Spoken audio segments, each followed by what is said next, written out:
बोले गंगा, नाम तो हो गया गंगा, लेकिन काम क्या है आपका? नाम का पता तो चल गया, काम बताओ।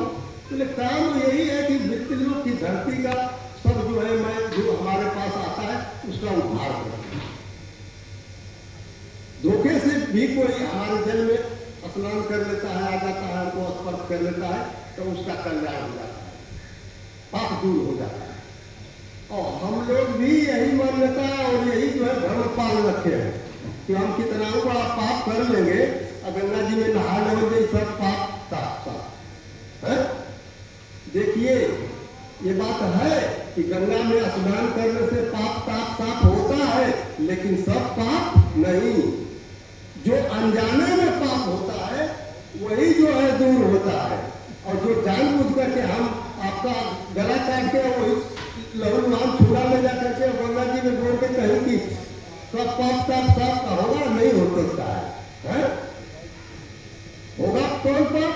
यही बैठे एक टूटी दब करके उभर गई, वो पाप जो है, लेकिन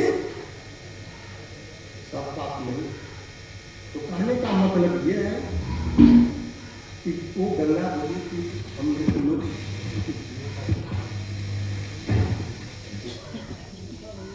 बोले कि मृत्युलोक की धरती का उद्धार करने के वजह से आप जो है सर पर विराजमान है।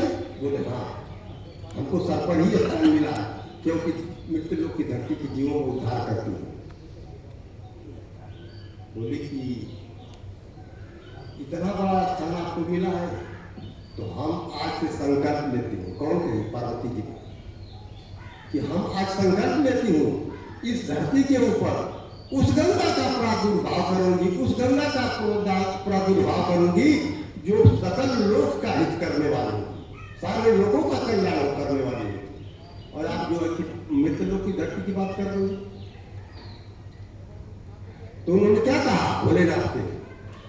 तो पूछे भूपति ओ कथा प्रसंगा, सकल लोक जग पावन गंगा। पूछे रघुपति कथा प्रसंगा, सकल लोक जग पावन गंगा। ये तो हमको वह गंगा है, कौन? राम नाम रूपी गंगा, कथा रूपी गंगा का प्रवाह प्रवाहित करा। बोले ऐसा क्यों? बोले सकल लोगों का हित होगा।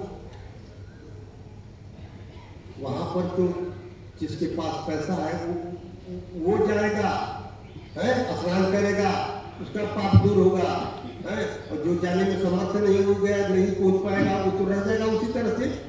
लेकिन ये कथा रूपी गंगा एक ऐसी गंगा है कि दरवाजे दरवाजे पर प्रवाहित हो जाएगी। बोले सब लोग अपने हित की बात करते हैं और तुम जो है सारे लोग के हित के चक्कर में पड़ी हुई हो, ऐसा क्यों? क्या जवाब लाजवाब दिया माता भगवती जगदम्बे में पार्वती जी ने।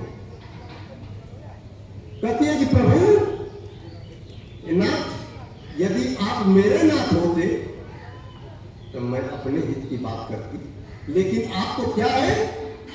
तो कहे कि विश्वनाथ अमरनाथ पुरारी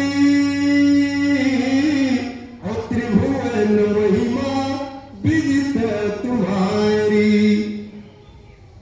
विश्वनाथ ममनाथ पुरारी त्रिभुवन महिमा विदित तुम्हारी। ये प्रभु आप तो सकल लोगों के नाथ हैं, इसलिए हमको उस गंगा का प्रादुर्भाव चाहिए जो कि राम नाम की गंगा है। बोले कि पार्वती जी बोले वैसे तो ये गंगा आपके सर पर ही विराजमान है? बोले कि इस गंगा में और उस गंगा में बहुत अंतर है। बोले क्या अंतर है, हमको वो भी बता दीजिए। कहते हैं कि वो विष्णुपति गंगा है जो भगवान के चरण से निकली हुई गंगा है, लेकिन जिस गंगा की तू बात कर रही है वो भगवान के आचरण से निकली हुई गंगा है? और क्या कहते हैं कि जिस गंगा की तू बात कर रही हो उस गंगा में हंस लोग वास करते हैं, लेकिन जिस गंगा की बात तुम कर रही हो मान, उस गंगा में परमहंस लोग वास करते हैं, रामकृष्ण परमहंस है।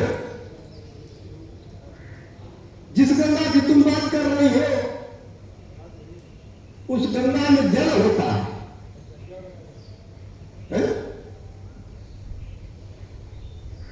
कहते हैं कि हिंदी साहित्य के अंदर जो रस होते हैं, नौ रस कहे जाते हैं, वो नौ रस किसमें है? उस कथारूपी गंगा में। लेकिन उसमें सिर्फ एक रस है।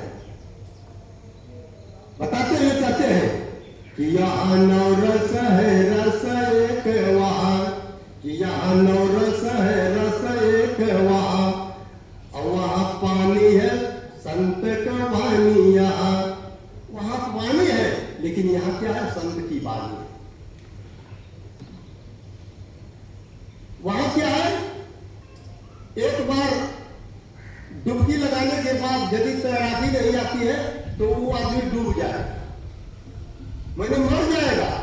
लेकिन यहां पर डूबने वाला व्यक्ति डर जाएगा। कितना बड़ा अंतर है। उधर डूबने के गहरे पानी में जाने के बाद मरना निश्चित है, और यहां जो है जितनी गहराई में जाएगा तरना निश्चित है। इसलिए पार्वती जी ने कहा कि पूछे रघुपति और कथा प्रसंगा, सकल लोक जग पावनी गंगा। प्रेमी सज्जनों, धर्मानुमा की कथाओं बहनों, ये क्या है? सत्संग का है। आज इसका ये तो उस समय की बात बता रहे हैं। इस समय जो है तत्काल में इसका प्रवाह प्रवाहित करने वाले हमारे सतगुरु सरकार जो है इसी उद्देश्य से, जन कल्याण के उद्देश्य से ये जो है व्यवस्था बनाई कि गांव-गांव में शाखा लगी और जो है यहाँ पर सत्संग सम्मेलन के रूप में गांव-गांव में है। ये हमारे आपके कल्याण के लिए महाराज जी ने किया, न कि अपने कल्याण। तो परम आदरणीय सत्य हमारे पूजनीय वंदनीय व्यास जी आ चुके हैं और समय भी लग रहा है हमारा समाप्त हो चुका है, इसलिए वाणी को अच्छा तो आइए प्रसंग पर कि पूछो रघुपत कथा प्रसंगा, सकल लोक जग पावन गंगा। देखिए